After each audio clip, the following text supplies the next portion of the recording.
Pastor Marcos Granconato disse que um casal que opta por não ter filhos não está pecando. Eu creio completamente diferente. Eu creio que a Bíblia ordena, a história reafirma e a biologia evidencia. Fomos feitos para ter filhos. Eu creio, portanto, que um casal saudável que opta por não ter filhos está pecando sim. E mais, vou argumentar que a ideia de um casal não ter filhos se aproxima muito da ideia do casamento gay.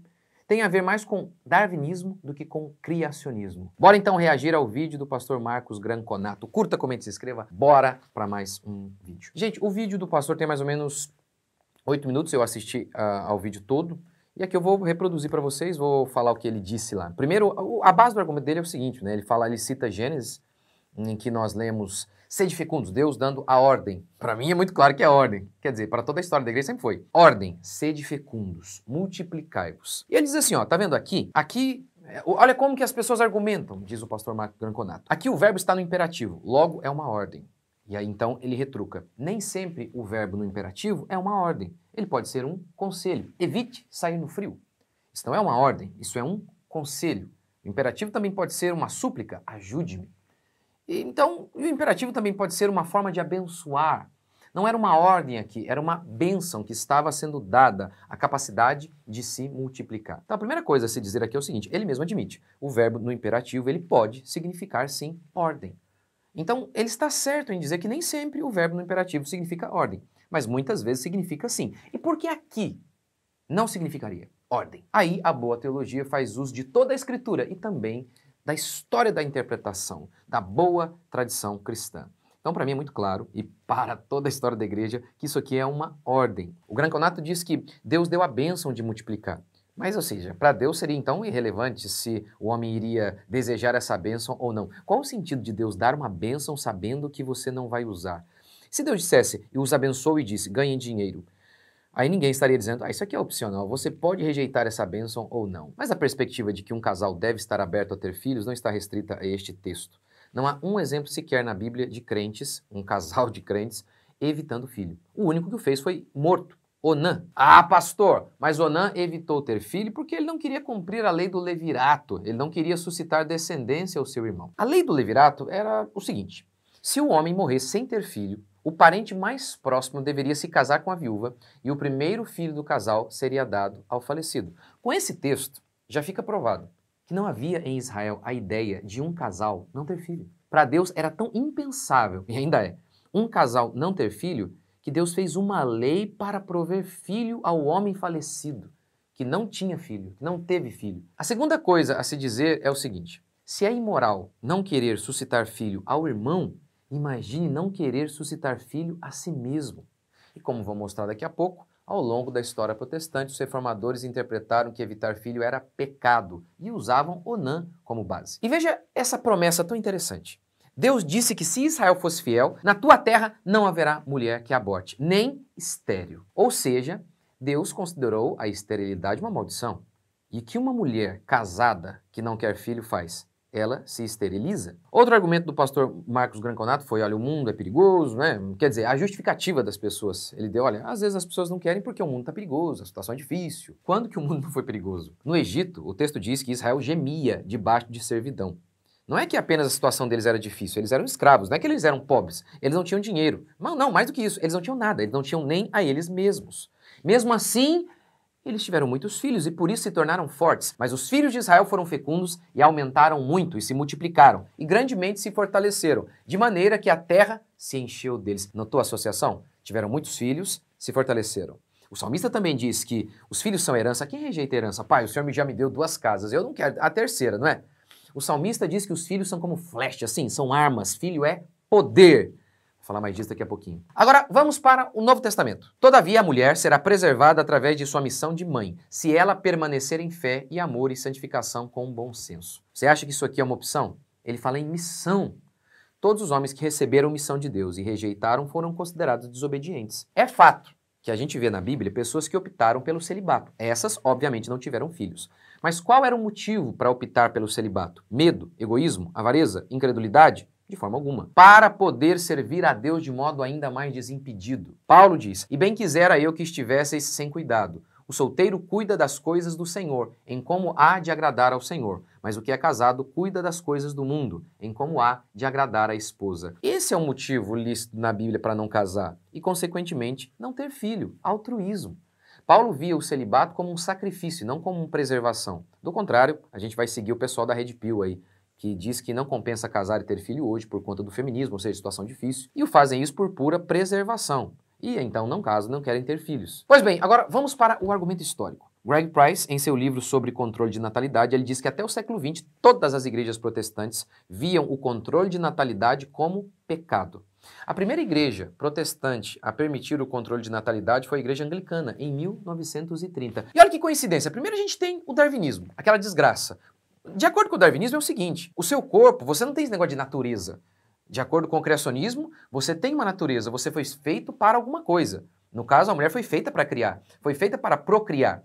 Agora, se o darwinismo está certo, aí não tem esse negócio não, você atribui significado a você mesmo. Então, olha que coincidência, é depois do darwinismo e é depois também de Margaret Sanger, uma mulher comunista, feminista, eugenista, endemoniada, que cunhou o termo controle de natalidade e criou uma clínica em 1916. Será que é coincidência? Em 1930, a igreja muda sua perspectiva. Até ali, achava que era pecado evitar filho. Mas aí surgem essas demônias aí e pronto. Agora a gente também está seguindo aí o mundo. E mais uma vez, o Darwin teve uma importância, teve um papel significativo nisso. Porque, para ele, nós não viemos de Deus, nós viemos por meio de processos aleatórios, através de seleção natural, onde os mais adaptados sobrevivem. Essa foi a base sobre a qual Margaret Sanger estabeleceu a sua pregação, dizendo que os negros, eles não deveriam ter filhos. Então, antes de Darwin, antes de Sanger, os cristãos viam os filhos como bênção, como dever. Depois, viam o filho, passaram a ver os filhos como um furúnculo a ser evitado. Alan Carson disse, a reforma protestante foi em parte significativa um protesto contra o antinatalismo percebido na igreja cristã medieval tardia. Foi uma celebração da procriação que também viu a contracepção e o aborto como um dos mais perversos pecados humanos, como afronta direta às ordenanças de Deus. Este pano de fundo torna a traição protestante da contracepção em meados do século XX ainda mais surpreendente e perturbadora. Veja, Lutero, ele casa e tem 6 filhos, e chama de porcos aqueles que evitavam ter filhos. Ué, o homem era brabo! Gente, a Susana Marx, ela escreveu esse livro aqui, que por sinal eu tive a honra de fazer o prefácio. Leiam, muito legal, ela dá várias citações dos reformadores que eram contrários à ideia cristã moderna de quase todo mundo hoje, né, de evitar filho. E ela também no seu Instagram, essa semana, ela fez uma denúncia grave, ela disse o seguinte, João Calvino foi calado sobre controle de natalidade. O comentário de Gênesis, capítulo 18, verso 10, do Reformador de Genebra, que fala da morte de Onã, que claramente condenou a prática de derramar o sêmen fora do útero, é descrito por Calvino como um atentado contra o gênero humano. Mas por alguma razão, esse trecho desapareceu. Ora, os reformadores, eles não são infalíveis, é óbvio. Mas é sempre bom olhar para o que os homens de Deus falaram ao longo da história, para conferir o modo que estamos interpretando o texto bíblico. Olhar a história da teologia nos ajuda a checar a nossa interpretação. E Greg Price, Alan Carson e a Susana Marx, que fez um ótimo trabalho de pesquisa aqui, afirmam. É algo totalmente recente a ideia de cristão evitando filho. Mais uma vez, coincidentemente, isso surge depois de Darwin e do feminismo. Ou seja, os pastores atuais estão lendo a Escritura por meio de olhos de homens endemoniados e que foram verdadeiros inimigos da fé cristã. O pastor Marcos Granconato também disse, se há uma ordem aqui, foi dada para Adão, porque a terra estava vazia, a terra está cheia hoje, vá até a 25 de março. A primeira coisa a se dizer é que com um argumento desse dá para se ignorar todos os mandamentos da Escritura. Afinal de contas, a ordem foi dada para Paulo na época da Grécia, para aqueles homens que estavam vindo naquele tempo. É inclusive esse mesmo argumento que os gays usam. Eles dizem, não, essa ordem foi dada para aquela época. Então, e com esse argumento você simplesmente pode anular a Escritura toda. Uma boa teologia faz assim. Aquilo que o Novo Testamento diz, olha, isso aqui passou, isso aqui cumpriu. Aí a gente entende. Mas não pode ser dessa maneira. Não, foi para aquela época, logo não tem mais nenhuma serventia para nós. Além disso, esse argumento aqui, a terra está cheia, vá lá na 25 de março, é uma falácia chamada generalização apressada, em que você pega uma pequena parte para tentar provar o todo. Seria como afirmar, eu conheci 2 franceses chatos, logo, todos os franceses são chatos. Como a impiedade nunca vem nua, né? Ela vem sempre fingindo piedade. Muitas vezes dizem assim, ó, a terra está cheia, não tenha filhos, precisamos pensar no bem do próximo, pode faltar comida. Percebeu? Pensa-se no ser humano impedindo que ele exista. Esconde-se o egoísmo de não querer ter filho com amor ao próximo. Vai faltar comida, tem muita gente no mundo. O argumento defunto de Thomas Malthus, que eles tentam ressuscitar o tempo todo, está sempre aí, né? Com o advento da Revolução Industrial, as crianças pararam de morrer. E houve então uma explosão de crescimento e de crescimento demográfico, todo mundo no mesmo lugar. Por isso, Malthus previu que iria faltar comida, com tanta gente. E aí começou a falar, gente, calma aí com esse negócio de filho, hein? Basta dizer que Malthus errou. Hoje há muito mais gente do que naquela época e muito mais comida, pois um ser humano vem com uma boca, mas com 2 braços e um cérebro capaz de inovar e criar tecnologia. Além disso, a Terra não está cheia. 0,2% do território brasileiro é ocupado por cidades e infraestrutura. E se toda a população mundial fosse para o estado do Amazonas, a densidade populacional seria equivalente à da cidade de Curitiba.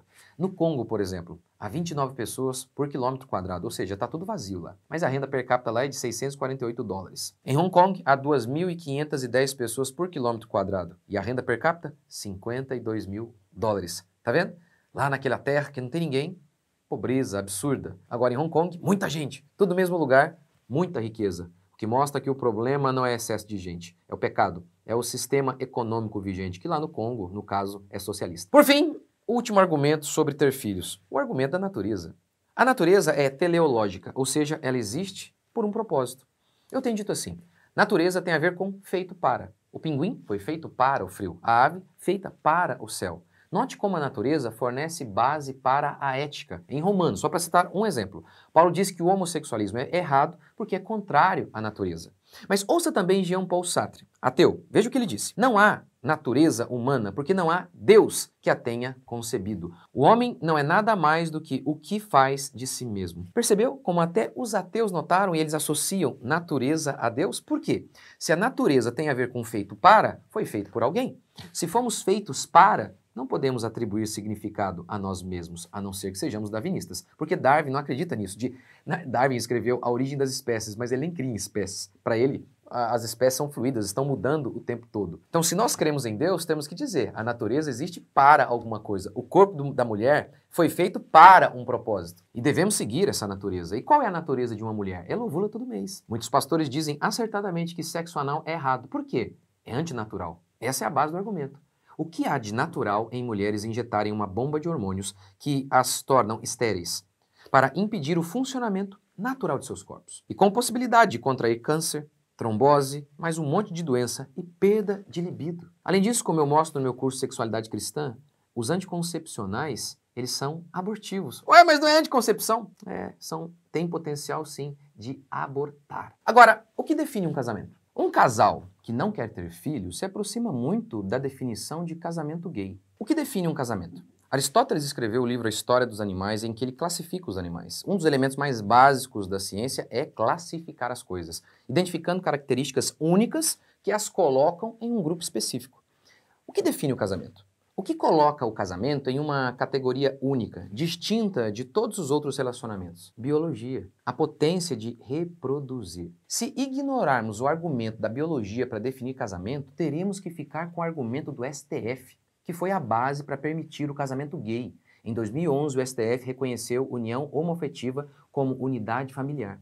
O ministro Fux classificou que casamento se basearia no afeto. Ora, eu tenho afeto por meu pai, pela minha mãe, pelos meus filhos, amigos, isso não significa que nós estamos casados. É claro que o ministro estava dizendo isso para aprovar o casamento gay. Mas o que de fato define um casamento? Morar junto, por exemplo? Quem casa mora junto, mas isso por si só não define. Afinal, estudantes moram juntos e não estão casados. Até criar uma criança. Casais criam criança, mas 3 monges criando uma criança não estão casados. O que de fato define o casamento e o torna diferente de todos os outros relacionamentos? O potencial para procriar. A natureza define o que é casamento. Natureza teleológica, ou seja, feito para. Pastores que dizem que um casal não precisa ter filhos estão na prática dizendo que o que define um casamento é simplesmente o afeto. E estão sem saber, flertando com o casamento homossexual, pois ali também não há nenhum potencial para ter filhos. O Branconato disse que Deus deu a mesma ordem para os animais, sede fecundos, e aí zombou. Se isso é uma ordem, então o cachorro castrado que não tem filhotes está em pecado.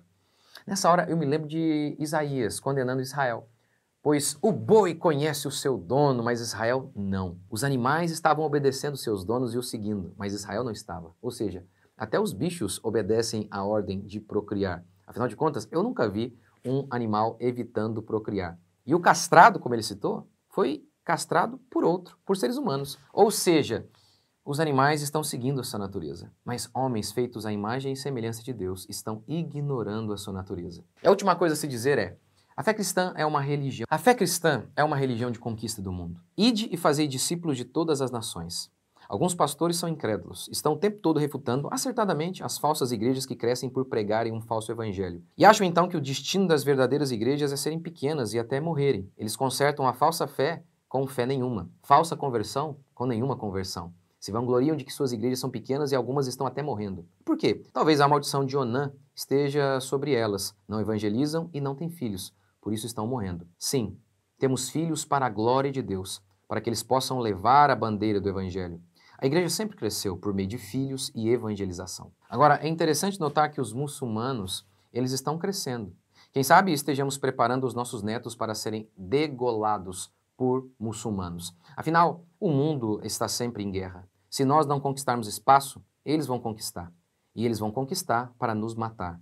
Portanto, ter filhos, como disse o salmista, é uma bênção, afinal eles são flechas, eles são arma. Sendo assim, é muito claro que para mim é uma impiedade não ter filho. Além de perder, talvez, a maior bênção de todas, o privilégio de gerar uma vida à imagem e semelhança de Deus. Mas aí, deixe seu comentário aqui, o que você acha, o que você achou desse vídeo.